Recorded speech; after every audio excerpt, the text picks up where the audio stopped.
ছবি পাঠিয়েছে। ছবিগুলো সানির সাথে ভিডিও কলের স্ক্রিনশট। সানি কাঁদছে। অবন্তী মেসেজে লিখেছে, নোরা রিপ্লাই দিল, দেখ অবন্তী, ওর প্রতি আমার কোনো ইন্টারেস্ট নেই। আমি রিলেশনটা কন্টিনিউ করতে পারবো না। তুই ওকে বুঝিয়ে বলিস। মেসেজটা পাঠানো হয়েছিল সন্ধ্যায়। এখন অবন্তী অনলাইনে ছিল না। সে অ্যাক্টিভ হলো রাতে। তখন নোরাকে মেসেজ পাঠালো, রিলেশন কন্টিনিউ করতে পারবি না মানে? এটা আবার কেমন কথা? তাহলে 2 মাস ধরে ওর সাথে রিলেশন কেন করলি? নোরা বই পড়ছিল। মেসেজের আওয়াজ শুনে ফোনের কাছে আসলো, তারপর রিপ্লাই লিখলো, ভুল করেছি। ওর সাথে রিলেশনে যাওয়া আমার উচিত হয়নি। ওর জন্য আমার কোনো ফিলিংস নেই। ও যেন আমাকে মাফ করে। তুই কি বলছিস এসব? ছেলেটা তোকে কত লাভ করে। মানুষকে এভাবে কষ্ট দেওয়া কি ঠিক? আচ্ছা, ও কি কোনো ভুল করেছে? শোন, আমি তোকে গ্যারান্টি দিয়ে বলতে পারি সানি খুব ভালো ছেলে। যদি তোর কাছে কোনো অপরাধ করে থাকে তাহলে আমি বলছি তুই ওকে আরেকটা চান্স দে। কেউই কিন্তু একেবারে পারফেক্ট হয় না। ওর থেকে ভালো ছেলে তুই আর একটাও পাবি না। He is a good man, আর তুই ওর বেস্ট চয়েস। অবন্তী, আমি জানি আমি ওর বেস্ট চয়েস, কিন্তু ও আমার বেস্ট চয়েস না। আর ও আমার কাছে কোনো অপরাধও করেনি, বরং আমি ওর সাথে অপরাধ করেছি। এতদিন ওর সাথে টাইম পাস করাই আমার অপরাধ ছিল। তুই ওর সাথে টাইম পাস করেছিস? হ্যাঁ, সেজন্যই তো ক্ষমা চাইছি। ও যেন আমাকে ক্ষমা করে। আমি পারবো না ওর সাথে থাকতে। তাহলে আর কি বলার। শোন, এক কাজ করি, আমি ওকে বলে দিই তোর বিয়ে ঠিক হয়ে গেছে। তুই যে এতদিন ধরে ওর সাথে টাইম পাস করেছিস এটা ওকে জানানোর কোনো মানে হয় না, তাহলে বেচারার খুব কষ্ট পাবে। মিথ্যে কেন বলবি? যা সত্যি তাই বল। আর ও হয়তো আগে থেকেই বুঝতে পেরেছিল আমি ওর সাথে টাইম পাস করছি, তাই নতুন করে কষ্ট পাওয়ার কিছু নেই। আচ্ছা ঠিক আছে, আমি ওকে বলে দিব। হ্যাঁ, থ্যাঙ্কস। My pleasure. তাদের আর কোনো কথা হলো না। সকালে ঘুম থেকে জেগে নোরা বিরাট একটা সারপ্রাইজ পেল। তার বাবা তার জন্য স্কুটি কিনে এনেছে। নোরা ছোটবেলা থেকে শখ স্কুটি চালিয়ে ভার্সিটিতে যাবে। বাবাকে বলে রেখেছিল, কিন্তু বাবা যে এত জলদি ব্যবস্থা করে ফেলবেন নোরা সেটা ভাবেনি। স্কুটিটা তার ভীষণ পছন্দ হলো। সকালে ঘুম ভাঙার পর হঠাৎ মা বললেন তার জন্য সারপ্রাইজ আছে। নোরা ভাবলো মা হয়তো বিরিয়ানি রান্না করেছে, না হলে বাবা নতুন জামা কিনে এনেছে। লীরা বলল, সারপ্রাইজ দেখার জন্য চোখ বন্ধ করে নিচে যেতে হবে। নোরা বলল, মা, চোখ বন্ধ করলে আমি হাঁটবো কিভাবে? আর সিঁড়ি বেয়ে নিচে বা নামবো কিভাবে? লীরা হেসে বলল। লীরা নোরার চোখ ধরে নোরাকে হাঁটিয়ে হাঁটিয়ে নিচে নিয়ে গেল। যেতে যেতে নোরা বলছিল, হাঁটি হাঁটি পা পা, নোরা তুই নিচে যা।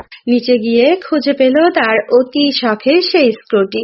স্কুটি দেখেই নোরা একটা চিৎকার দিয়ে বাবাকে জড়িয়ে ধরল। নোরার বাবা আনিস সাহেব মেয়ের হাতে স্কুটারের চাবি তুলে দিল। স্কুটারের রং রানী গোলাপি আর হলুদ কালারের কম্বিনেশনটাও নোরার খুব পছন্দ হয়েছে, একদম তার মনের মতো। সেই দিন বিকেলে নোরা স্কুটি নিয়েই কোচিং এ গেল। স্কুটি চালানোর প্র্যাকটিস নোরার আগে থেকেই আছে। দিশাপুর স্কুটি বেশিরভাগ সময় নোরাই চালাতো। দিশা নোরার কাজিন, সেই নোরাকে স্কুটি চালানো শিখিয়েছে। কোচিং এর গেটের সামনে দাঁড়িয়ে নোরা সেজুতি আর অন্তরার স্কুটি নিয়ে আলাপ করছিল। সেজুতি আর অন্তরা নোরার স্কুটিটা চালিয়ে দেখার চেষ্টা করছিল। প্রথমে আলাপটা স্কুটি নিয়ে শুরু হলেও পরে কিভাবে যেন টপিক চেঞ্জ হয়ে অনিক স্যারের দিকে চলে গেল। তখন অন্তরা বলল, সেজুতি স্বাভাবিক কণ্ঠে বলল, এটা আবার কে জানে না? অনিক স্যারকে তো সবাই পছন্দ করে। অন্তরা টিপ্পনি কেটে বলল, কিন্তু ওর পছন্দটা একটু অন্যরকম, স্পেশাল।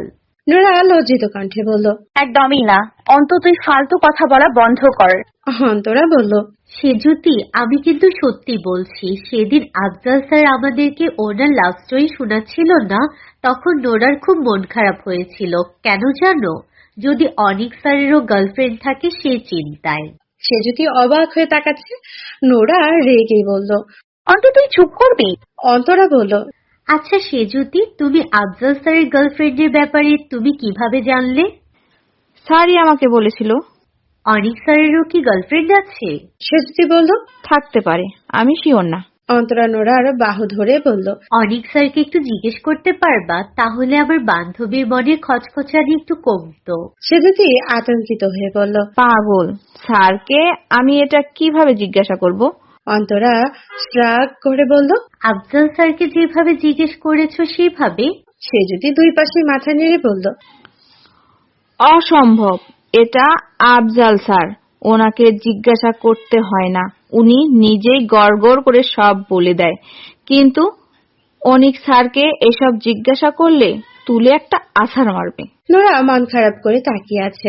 অনিক স্যারের গার্লফ্রেন্ড আছে কিনা সেটা জানার কোনো উপায় কি নেই। অন্তরা সন্দিহান চোখে বলল, দেখ ওর চেহারা কেমন হয়ে গেছে। নারু রে, তোর হাব ভাব কিন্তু আমার সুবিধার লাগছে না। তুই সত্যি অনিক স্যারের প্রেমে পড়িস নাই তো? সেজুতি বলল। আমারও তাই মনে হয়, ও মনে হয় প্রেমেই পড়েছে। নোরা আর লজ্জা পেয়ে বলল, প্রেমে পড়েছি কিনা জানি না, কিন্তু আমার ওনাকে খুব ভালো লাগে। ওনার সবকিছুই ভালো লাগে। উনি রাগ করলেও ভালো লাগে, রাগ করে ধমক দিলে সেটাও ভালো লাগে। এমনকি ওনার দেওয়া শাস্তিগুলো শাস্তি মনে হয় না। উনি সামনে থাকলে বুকের মধ্যে ধক ধক শব্দ হতে থাকে, আর সবকিছু কেমন রঙিন রঙিন লাগে। একটা অন্যরকম ফিলিংস। নোরা কথাগুলো বলতে বলতে যেই সামনে ঘুরে তাকালো তখনই দেখলো অনিক স্যার দাঁড়িয়ে। নোরা প্রচন্ড চমকে জোরে একটা চিৎকার দিয়ে উঠলো, তারপর দৌড়ে চলে গেল ক্লাসরুমে। নোরা চলে যাওয়ার পর সেজুতি আর অন্তরাও দৌড় দিল। অনেক ভ্রু কুঁচকে বোকার মতো তাকিয়ে আছে তাদের দিকে। সাইকেল থেকে নেমে একটু সামনে গিয়ে দাঁড়ালো সে। ব্যাপারটা বোধগম্য হলো না তার। মেয়েগুলো হাসি খুশি গল্প করছিল, তাহলে তাকে দেখে ভয় পেয়ে পালিয়ে গেল কেন? সামনে নোরার স্কুটি থাকায় অনেক স্কুটির আয়নায় নিজের চেহারা একবার দেখলো। চেহারায় কিছু লেগে নেই, সব তো স্বাভাবিকই। তাহলে মেয়েগুলো কি দেখে এত ভয় পেল? নোরা ক্লাসে ঢুকে দোয়া ইউনুস পড়তে শুরু করলো। তার হৃৎপিণ্ড সমান তালে আপ ডাউন করছে। সেই শব্দটা নোরা ভীষণ ভাবে টের পাচ্ছে। তার উপর হাত পায়ের অস্বাভাবিক কম্পন তো আছেই। সেজুতি আর অন্তরা হাসতে হাসতে ভেতরে ঢুকলো। নোরা তাদেরকে দেখে অস্থির গলায় বলল, স্যার কি সব শুনে ফেলেছে? কি বলেছে স্যার? খুব রেগে গেছে তাই না? সেজুতির মাথায় বুদ্ধি চাপলো একটু দুষ্টুমি করার, তাই আড়ালে অন্তরার হাতে চিমটি কেটে বলল, হ্যাঁ, স্যার অনেক রেগে গেছে, আমাদের সাথে ধমকে ধমকে কথা বলেছিল। তোমার রাগ আমাদের উপর ছেড়েছে, বলেছে তোমাকে পরে দেখে নিবে। নোরা গলা শুকিয়ে কাট চোখ বড় বড় করে বলল, কি অন্তর সত্যি? অন্তরা মাথা নেড়ে বলল, হ্যাঁ সত্যি তো, স্যার তো এটাও বলেছে তোর বাসায় ফোন দিবে। নোরার হৃদস্পন্দন থেমে গেল। প্রচুর ঘামতে লাগলো সে, মাথা ঘুরাচ্ছে। অস্পষ্ট গলায় বলল, এবার কি হবে? আল্লাহ, সব শেষ, সব শেষ। সে যদি আর অন্তরা নোরার রিয়েকশন দেখে ভুবন কাঁপিয়ে হাসতে শুরু করলো। তাদের হাসি দেখে নোরা বুঝে গেল এতক্ষণ তার সাথে মজা করে হচ্ছিল। রাগে অন্তরাকে ধরে মারতে শুরু করলো নোরা। ক্লাস চলছে কেমিস্ট্রি। নোরার ক্লাসে মনোযোগ নেই, সে জানালা দিয়ে বাইরে তাকিয়ে আছে। অনেক স্যার আজকে সাইকেল নিয়ে কোচিং এসেছে। সাইকেলটা জানালা দিয়ে দেখা যাচ্ছে। নোরার মাথায় একটা বুদ্ধি আসলো, এই সাইকেলের চেইনটা যদি কোনোভাবে ফেলে দেওয়া যায় তাহলে অনেক স্যারের বাসায় যাওয়া আটকে যাবে। তখন নোরা তার স্কুটিতে অনিক স্যারকে লিফট দিতে চাইবে। স্যার বিপদে পড়ে নিশ্চয়ই রাজি হবে আর খুশি হবে। সে স্কুটি চালাবে আর অনিক স্যার তার পেছনে থাকবে। ইস, এই কথা চিন্তা করতেই নোরার শরীর শিরশির করছে, চোখ মুখ খুশিতে ঝলমল করছে। ছুটির পর পরিকল্পনা অনুযায়ী নোরা অন্তরাকে বলল, অন্ত, আজকে তোকে আমার স্কুটিতে চড়াতে পারবো না রে। আমার আরেক জায়গায় একটা কাজ আছে, তুই বাসে করে চলে যা। কোনো জায়গায় কাজ আছে? চল আমিও যাই, আমার বাসায় ফেরার এত তাড়া নেই। আরে না, তুই যেতে পারবি না।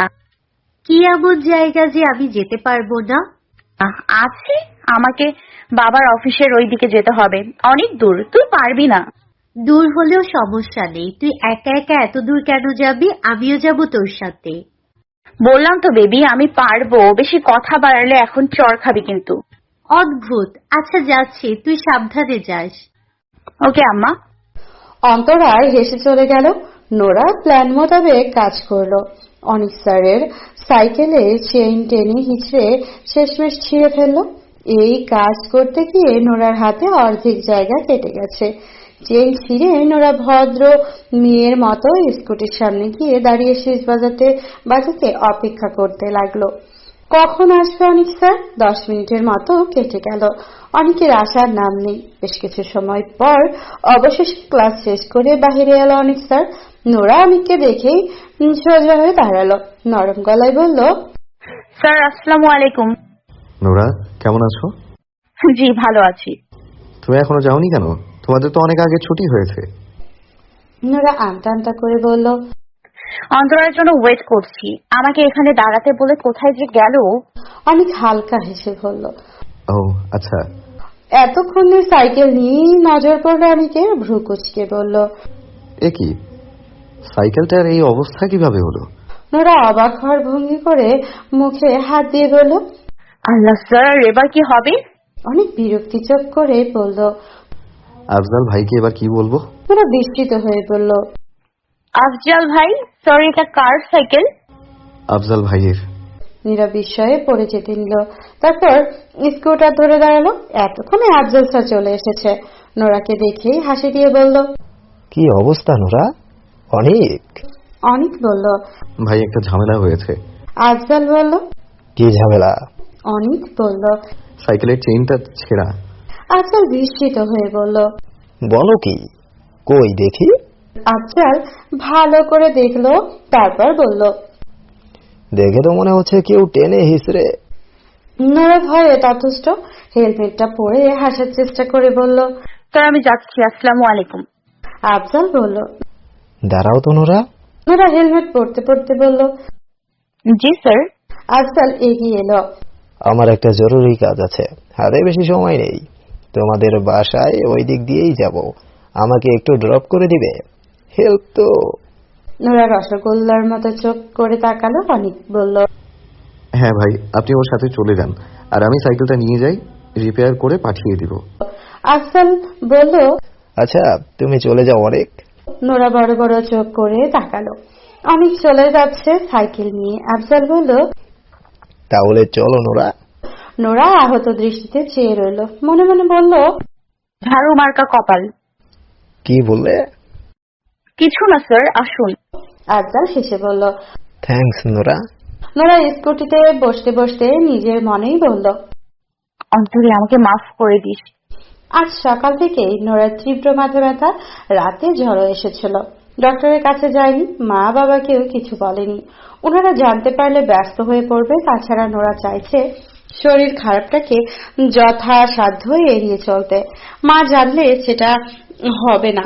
আজ বিকেলে অনিক স্যারের ক্লাস। শরীর খারাপের কথা জানলে মা কোচিংয়েও যেতে দিবে না। কিন্তু নোরা দুনিয়া উল্টে গেলেও আজকের ক্লাসটা মিস করতে চায় না। এমনিতেই সপ্তাহে মাত্র একদিন অনিক স্যারের ক্লাস হয়, রোজ সোমবার। সেই সোমবারে জন্য নোরা পুরো সপ্তাহ ক্যালেন্ডারের দিকে তাকিয়ে অধীর আগ্রহে অপেক্ষা করে। সোমবারটা তার কাছে স্বর্গীয় বোধ হয়।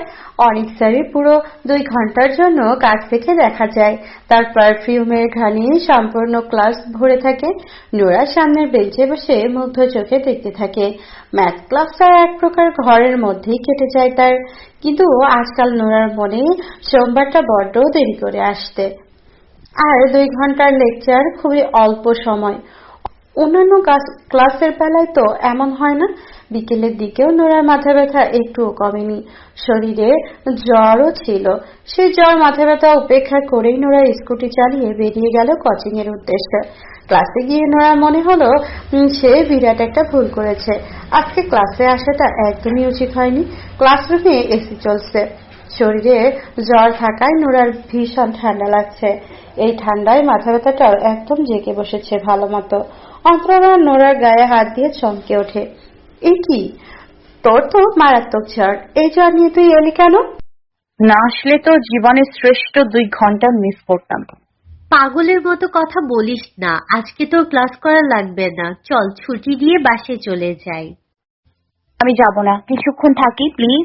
অনিক স্যার ক্লাসে ঢুকে পড়লে কিন্তু ছুটি নেওয়া মুশকিল হয়ে যাবে। হোক, আমার ছুটির দরকার নেই। অনিক স্যারকে দরকার। উনি আসলে আমি ওনাকে দেখেই সুস্থ হয়ে যাব। বুঝছি, জ্বরে তোর মাথাও খারাপ হয়ে গেছে, উল্টাপাল্টা বকছিস। নোরা হেসে বলল। মাথা ভালো ছিল কবে? সেটাও। অনেক ক্লাসে ঢুকলো, প্রতিদিনের মতোই শুরু করলো তার বিখ্যাত স্টাইলে লাঠি ঘুরিয়ে ঘুরিয়ে লেকচার দেওয়া। এইটা তার অভ্যাস। ক্লাস করানোর সময় তার হাত বিরাট সাইজের একটা লাঠি থাকে, কাউকে মারার জন্য না, নিজের কাছে রাখার জন্য। লাঠি হাতে নিয়ে 5 আঙ্গুল ঘুরাতে ঘুরাতে সে লেকচার দেয়। সেই দিনও তাই করছিল। হঠাৎ নোরার দিকে নজর পড়া জিজ্ঞেস করলো, নোরা কি অসুস্থ নাকি?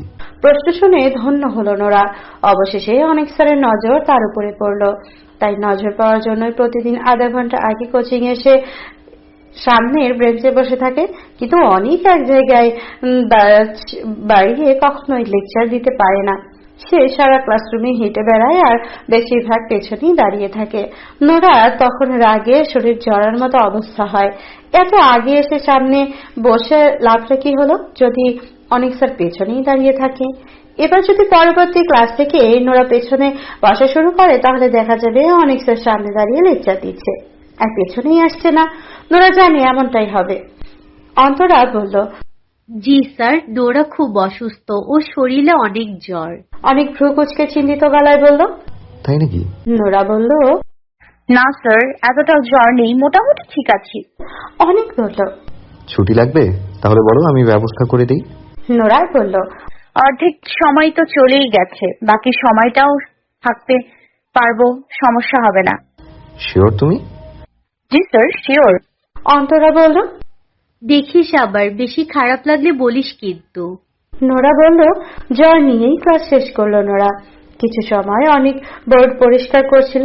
অন্যান্য ক্লাসের টিচাররা স্টুডেন্টদের দিয়ে কাজটা করায় আর নিজে বেরিয়ে যায়, কিন্তু অনেক স্যার এমন করে না। এই ব্যাপারটা নোরাকে মুগ্ধ করে। সবাই যখন বেরিয়ে যাচ্ছিল তখন অন্তরা নোরাকে নিয়ে আস্তে আস্তে হেঁটে বের হচ্ছিল। অনেক জিজ্ঞাসা করলো, নোরা, তোমার কি বেশি খারাপ লাগছে? বাসায় যেতে পারবে? নোরা হালকা গলায় বলল। অনেক অন্তরাকে বলল। তোমাদের বাসা কি পাশাপাশি? অন্তরা বলল। না স্যার, আমার বাসা আগে, ওর বাসা অনেক পরে। অনিক বলল। ওর কন্ডিশন তো সিরিয়াস মনে হচ্ছে, ও একা বাসায় যেতে পারবে বলে মনে হয় না। তুমি ওকে নিয়ে যেতে পারবে না? অন্তরার কিছু বলার আগেই নোরা মাটিতে লুটিয়ে পড়ল। তারপর সবকিছু অন্তরার মনে হতে লাগলো। তার কাছে অন্তরার ডাক শোনা যাচ্ছিল, নোরা, নোরা, এই নোরা। এরপর আর কিছু মনে নেই। জ্ঞান ফেরার পর নোরা মনে হলো শক্ত কিছুর ওপর ভর দিয়ে শুয়ে আছে সে। চারপাশে একটা পরিচিত সুঘ্রাণ, শুধু পরিচিত না, অসম্ভব প্রিয় বটে। প্রিয়তোষে সেই শুভম নিঃস্বার্থ করতে নোরা একটুও ভুল হলো না। সে স্কুটিতে বসে আছে। অনেক স্যার স্কুটি চালাচ্ছে। সে অনেক স্যারের পিঠের উপরে গা এলিয়েছিল এতক্ষণ। মাথা তুলতেই বুঝতে পারলো পেছনে অন্তরা তাকে ধরে বসে আছে। নোরা অন্তরার দিকে তাকালো, পুরোপুরি তাকালো না, শুধু বামে তাকালো। অন্তরা সেই টের পেয়েই বলে উঠল, স্যার, নোরার জ্ঞান ফিরেছে। অনেক স্যারের স্কুটি সাইড করে থামালো, তারপর পেছনে ঘুরে বলল, নোরা, কেমন আছো? এখন কেমন লাগছে তোমার? কথাগুলো বলতে বলতে নোরার কপালে হাত রাখলো সে। নোরা এখনো একটা ঘোরের মধ্যে আছে। তার ধারণা এটা স্বপ্ন। বাস্তবে অনেক স্যার কখনোই তাকে স্পর্শ করবে না। অনেক চিন্তিত মুখে বলল, জ্বর তো এখনো কমেনি। আচ্ছা অন্তরা, তুমি ওকে ধরে একটু বসো। সামনেই একটা ফার্মেসি দেখা যাচ্ছে, আমি ওখান থেকে নাপা এক্সট্রা কিনে আনছি। Okay sir. অন্তরা শক্ত করে নোরাকে ধরলো। অনেক স্কুটি থেকে নেমে বড় বড় কদম ফেলে চলে যাচ্ছে ফার্মেসিতে। নোরা তার দুর্বল শরীর নিয়ে মাথায় এলিয়ে দিল অন্তরার কাঁধে। অন্তরা ফিসফিস করে বলল, কেমন লাগছে দোস্ত? এটা কিভাবে হলো? নোরা কণ্ঠে তীব্র বিস্ময়। তুই সেন্সলেস হয়ে গিয়েছিলি। আমি অনেক স্যারকে বলেছি আমি স্কুটি চালাতে পারি না, তাই উনি আমাদের সাথে আসতে বাধ্য হয়েছেন। কিন্তু তুই তো ছোটবেলা থেকে স্কুটি চালাতে পারিস। সেটা কি স্যারকে বলে দিলে ভালো হতো? নোরা মুচকি হেসে বলল, থ্যাংক ইউ দোস্ত, এই নে ফ্লাইং কিস। নোরা হেসে ফেলল। নোরা দুর্বল গলায় বলল, আরেকটা হেল্প করবি দোস্ত? কি? তুই নেমে যা। সেলফিশ, আমি তোকে এতক্ষণ ধরেছিলাম বলে এখনো বেঁচে আছিস, না হলে কখন উল্টে পড়ে যেতিস। তোর তো হুঁশই ছিল না। এখন হুঁশ আছে, তোকে আর দরকার নেই, তুই বাহানা বানিয়ে চলে যা তো। তুই যে এত সেলফিশ আমি জানতাম না। হাহ। ন্যাকামি করিস না তো, যা। অন্তরা বলল, ধৈর্য রাখ, যাবো, আগে স্যার আসুক। 5 মিনিট। হ্যালো বন্ধুরা, পরবর্তী পার্ট খুব তাড়াতাড়ি আসবে, তো সবাই অপেক্ষায় থাকো। আর চ্যানেলটি যারা এখনো সাবস্ক্রাইব করনি তারা পরবর্তী পার্ট দেখার জন্য চ্যানেলটি সাবস্ক্রাইব করে রেখো। ধন্যবাদ সবাইকে, আমাদের সাথেই থেকো।